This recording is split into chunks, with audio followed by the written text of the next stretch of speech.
On this episode of BKTV News, Alec Burke is going to give us a rundown of the trending game Among Us, and Carter Klusmeier dives right into the details from the presidential debates. Stay tuned for Halloween favorites, what's cooking, and much more coming up next on BKTV News.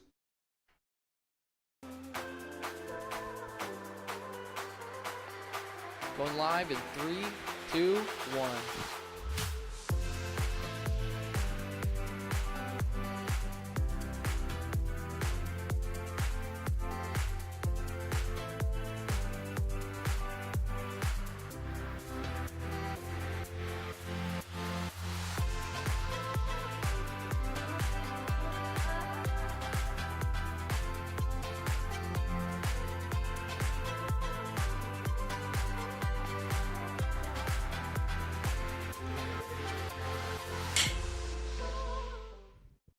Hello and welcome to BKTV News. My name is Garrett Sheets. My name's Alec Burke, and this is the first episode of BKTV News being aired live.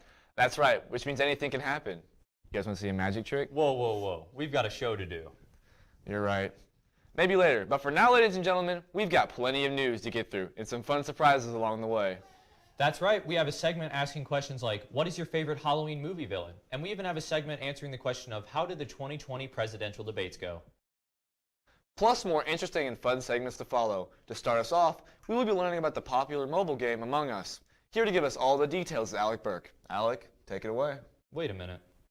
Among Us is a game made by Innersloth Studios that has grown extremely popular thanks to streamers and YouTubers playing the game.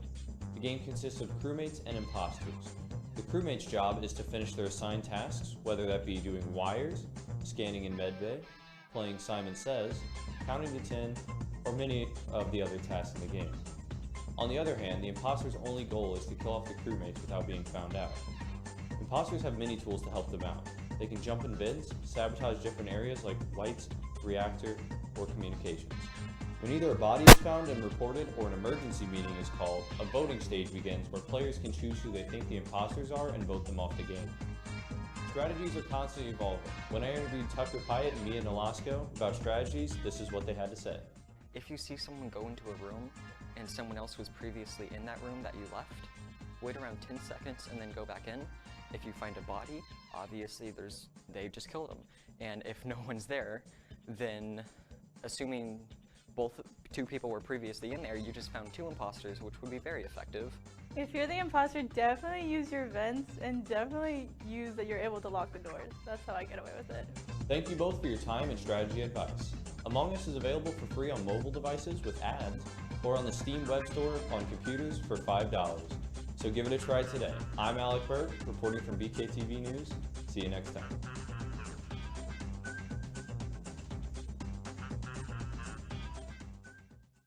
Wow, those tips really do make the difference, Garrett. Really? I'll try them out after we're done. Oh, yeah, right. Up next, we have Carter Klusmeier giving a review on the 2020 presidential debate. It's been a unique debate year, so we'll have to see what he has to say. The build-up to the 2020 election was one of the most unique in American history. Of course, I am referring to the coronavirus pandemic, which has left its mark on every country in the world. This was already a historic year, but it also happens to be an election year here in America. President Donald Trump is defending his presidency against former Vice President Joe Biden. One of the staples to any presidential race is, of course, the presidential debates. Due to the pandemic, there was the question as to whether the debates would even happen. Unfortunately, we lost one of the three debates, but thankfully, we still had two. Hello, my name is Carter Klusmeier, and this is the 2020 Presidential Debates Review. Before I get going, it's important to mention that the debates were held using CDC COVID-19 guidelines, which involved more than 6 feet spacing between each candidate and fiberglass in between them. Now, let's get into it. I think it's fair to say that the first presidential debate, which was held on September 29th, was a train wreck. Seriously, folks, I've listened to more enlightening conversations from my cousin discussing Fortnite than I did these two conversations about the state of the country. The night began with President Trump being the instigator of the interruptions, and by the end of the night, both candidates were interrupting each other regularly.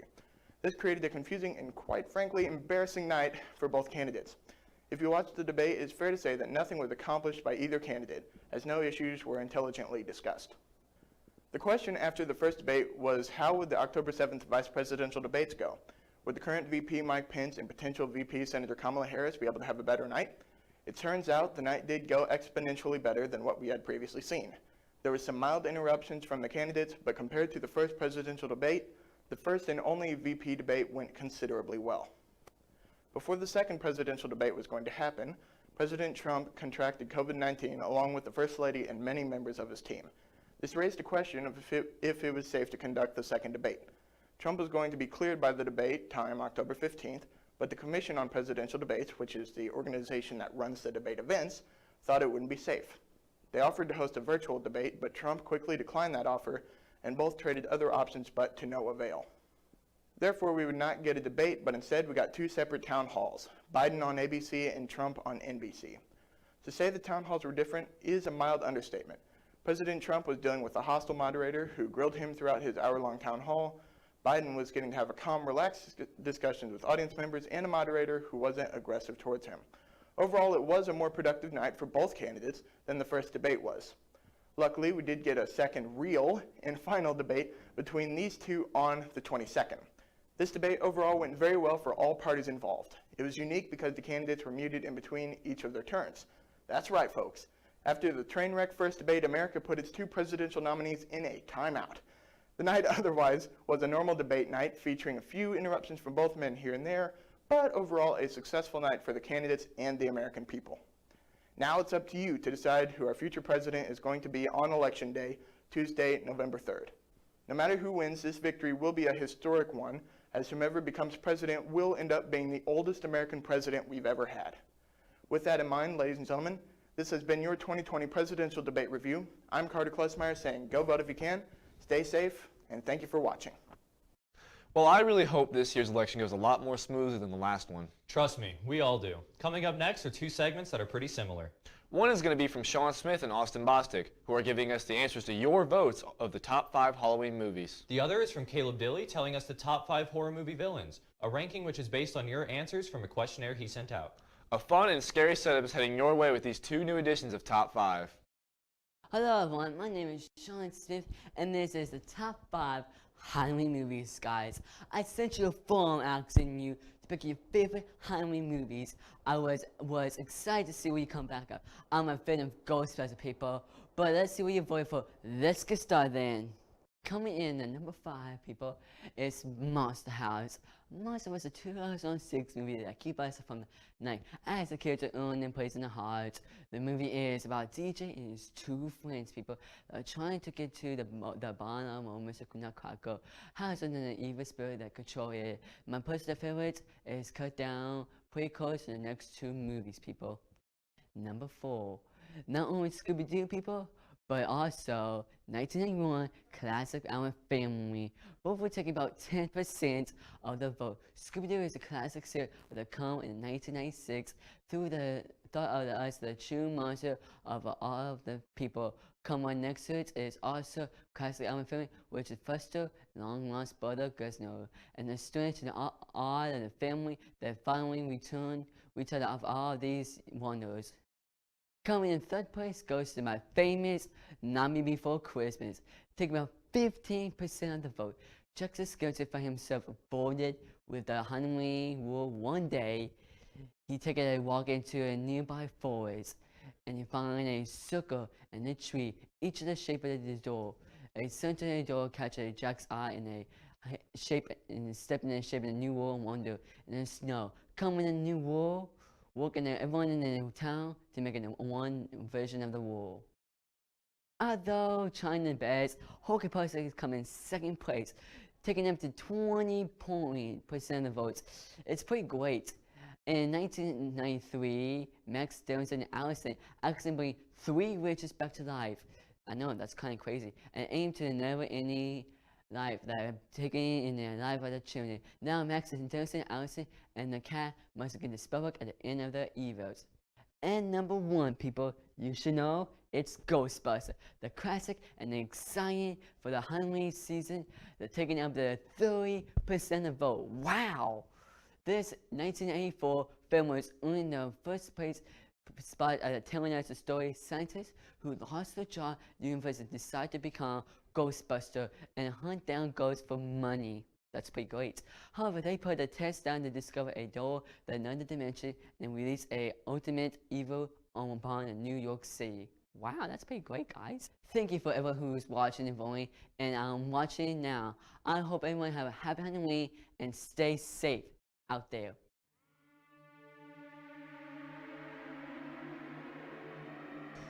Jason, Freddy, Ghostface, and more all have one thing in common. They are all iconic horror movie villains, known for their killer tactics and unforgettable scares. Hello, my name is Caleb Dilly, and this is Top 5 Horror Movie Villains. We sent out a list of 15 horror movie villains from many different movies for you to vote on. These characters ranging from classics like Dracula to more modern characters like the Annabelle doll. There will be a top 5 list on these classical characters, and here we go. Starting off at number 5, we have Chucky from Child's Play. From his first appearance in Child's Play in 1988, this character quickly caught the attention from viewers. From his sinister yet comedic dialogue to brutal scenes that happen in these movies, it is no surprise that they made it onto the top 5 list. Coming in at number 4, we have the iconic internet suit-wearing man himself, Slenderman. This terrifying internet character's earliest appearance was in 2001, which was posted on a website called Angel Fire. Shortly after, he began to take the internet by storm and was quickly spread everywhere. After a while, he started to die down, but nobody will forget this iconic character. Coming in at number 3 is Michael Myers, one of the most classic characters to ever be made in the horror industry. Michael Myers was first introduced to the horror genre in the movie called Halloween in 1978. This character is an amazing horror villain and will forever be in our hearts and our nightmares. Coming in at number 2 is Annabelle from the Conjuring universe, as well as 3 Annabelle films. These films quickly took the horror industry by surprise from how many fans this doll quickly made. This terrifying little doll that never moved or even made a sound somehow terrified thousands of people who watched the film, making it so fun and scary to watch. Coming in at number 1, now this character shouldn't be a surprise with you all for being in first place, the notorious killer clown himself, Pennywise the Clown. This extremely terrifying character took the movie industry by storm. He quickly rose to the top as the scariest clown that was ever made into a film. This character has entered so many children's nightmares, and nobody will forget this iconic character. We had a lot of good characters on this list, and with Halloween coming up, you guys now have some ideas of scary movies with some great villains to watch. This has been my top 5 list for the most scary horror movie characters that you guys voted on. Thank you for all of the responses. I'm Caleb Dilly. Thank you for watching. Now I'm ready for Halloween. Me too. Only 2 more days and it's here. Coming up next, we have Colin Roth, Gage Henson, and Trent Galzinski talking about today's national holiday, which is National Internet Day. These guys are going to be focusing on telecommunications side of this holiday. That sounds good. Take it, guys. Hello, I'm Gage Simpson with BKTV News, and today is National Internet Day. To talk about it, we have Trent Galzinski interviewing Bob Reeves, who worked at KFVS 12 for 44 years before retiring in 2014. I am Bob Reeves. I was employed at KFVS Television in Cape Girardeau for 44 years. There, I retired after 15 years as the evening meteorologist. How has technology evolved during your career? You know, it's interesting. I guess how I would put it is, when I went to college, every tool I learned how to use was not in the television station where I worked or the newsroom when I retired. So it all completely changed. So that's part of it. The other thing that I would say is kind of a, well, maybe, yeah, it's a big deal. And that is the delivery system of the product that we created at a television station. Is we have gone from film to videotape to now digital files. The question is, do you believe that in today's world, telecommunications helps or hurts society? The answer is yes. I think it does help. One thing that we used to have that I think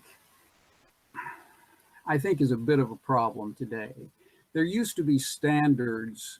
For example, there was the Fairness Doctrine, Section 315 of the Communications Act of 1934.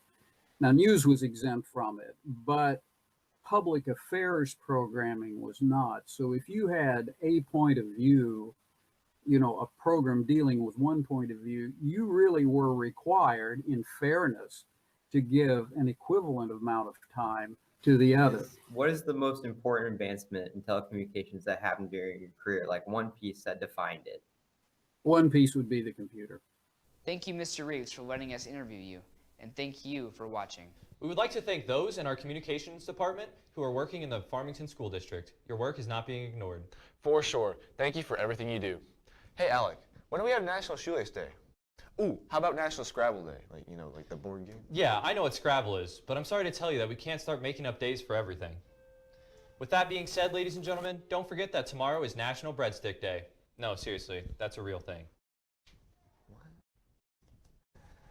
Anyway, we're coming to the end of this episode of BKTV News, but we still have one more thing up our sleeve. That's right. Coming up next is episode 1 in season 3 of What's Cooking. An FHS fan favorite is returning for its final season with Ray Morrow and Anchor Alec. Yeah, it's sad, but I'm looking forward to see what's in store this season. So are we. Now let's send it to sous chef Ray Morrow. Oh, hey. What's up, gamers? I'm sous chef Ray Morrow. And I'm head chef Alec Burke. And welcome to season 3 of What's Cooking. Today we'll be making some mozzarella sticks. But first, let's go get some input from the students. El Brian. Hey, what's your favorite place to get mozzarella sticks from? Casa Sol. All right. Sam! What's your favorite place to get mozzarella sticks from? I don't know. The school. Ew, okay. Where's your favorite place to get mozzarella sticks from? Probably a la carte here that we have at FHS. Great mozzarella sticks with that red sauce. Love it. All right, bad answer. What's your favorite place to get mozzarella sticks from? Hey Trey, hey Trey, hey Trey. Carte. Definitely not the a la carte. Not the a la carte, okay.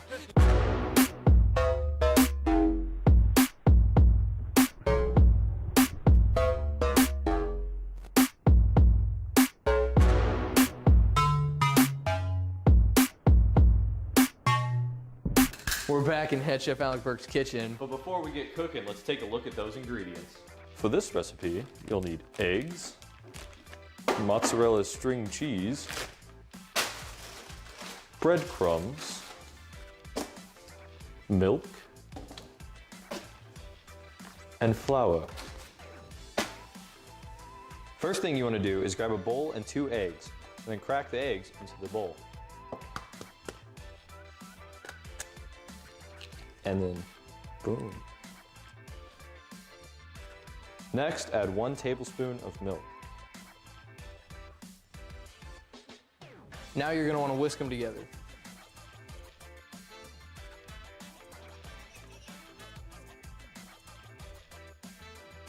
First things first, you take your cheese string and you roll it around in some flour here, like this. Get it all nice and packed in there.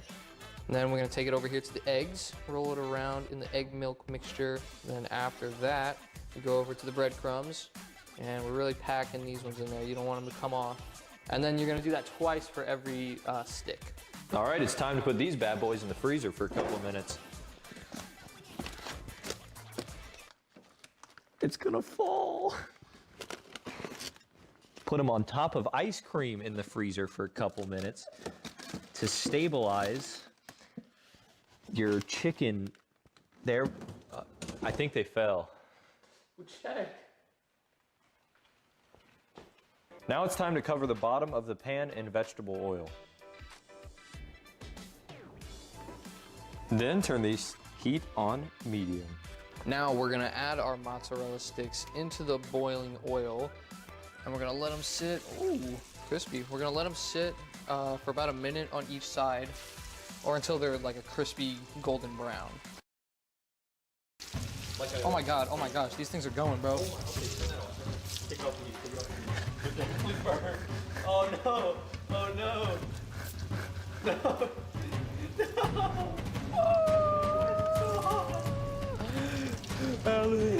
Alec, get something, please. I got you a plate. Where? Put a paper towel on. Put a paper towel on it. Oh my god. Dude. Okay, we're gonna try that again. We're gonna try that at round 2. Put that in there. Okay, maybe turn it up a little bit.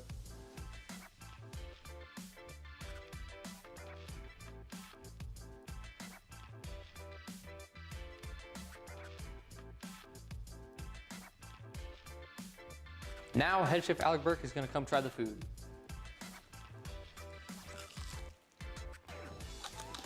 Pretty good. Good job, guys. That's all the time we got for this episode. I'm Sous Chef Ray Morrow. And I'm Head Chef Alec Burke. Thanks for watching. This one's actually really good. Like, legit. This one's actually good. Well, that's all for this episode of BKTV News. We here at BKTV Studios would like to thank everyone who watched this and had a hand in making this episode. That's right. Thank you for watching. My name is Alec Berg. My name is Garrett Sheets. We will see you on the next BKTV News.